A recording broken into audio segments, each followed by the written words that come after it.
La prière, nous l'avons reçue en même temps que la grâce dans notre baptême. État de grâce, comme on l'appelle, signifie en effet, au niveau du cœur, état de prière, là, au plus profond des profondeurs de nous-mêmes. Nous sommes depuis lors en contact continuel avec Dieu. Le Saint-Esprit de Dieu s'y est emparé, nous a pris complètement en sa possession. Il s'est fait le souffle de notre souffle, l'esprit de notre esprit. Il prend notre cœur en remorque, pour ainsi dire, et le tourne vers Dieu. Il est l'esprit qui, selon Paul, parle sans cesse à notre esprit et témoigne que nous sommes enfants de Dieu. Constamment, en effet, l'esprit crie en nous. Et il prie, Abba, Père, suppliant et soupirant des mots que rien ne peut traduire, mais qui ne cessent pas pour autant. Romains 8, 15, Galates 4, 6. Nous portons toujours cet état de prière avec nous, comme un trésor caché, dont nous ne sommes même pas conscients, ou si peu. Notre cœur respire quelque part en plénitude, mais nous ne le sentons pas, nous sommes sourds à notre cœur en prière.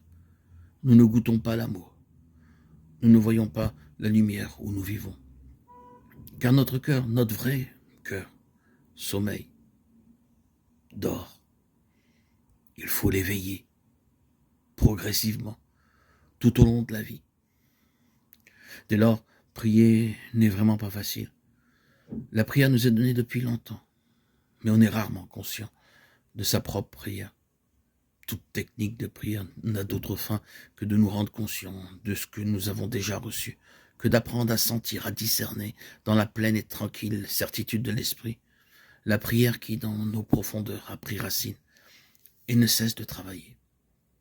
Elle doit monter à la surface de notre conscience, imprégner, investir progressivement toutes nos facultés, l'esprit, l'âme, le corps. Notre psychologie elle-même et nos membres doivent vibrer au rythme de cette prière et de l'intérieur, être mis en prière, telle une souche de bois mort qui, plongée dans le feu, s'enflamme à l'instant.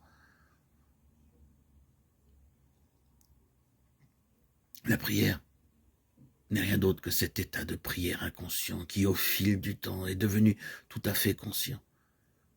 La prière sort de l'abondance du cœur, selon le proverbe évangélique. Du trop-plein du cœur, la bouche parle. Matthieu 12, 34, Luc 6. La prière est un cœur qui déborde de joie, de louange et de gratitude. Elle est la surabondance d'un cœur bien éveillé. Et la condition première est bien sûr que notre cœur s'éveille. Tant qu'il dort, en vain nous cherchons en nous le lieu de la prière. Inutile d'imaginer.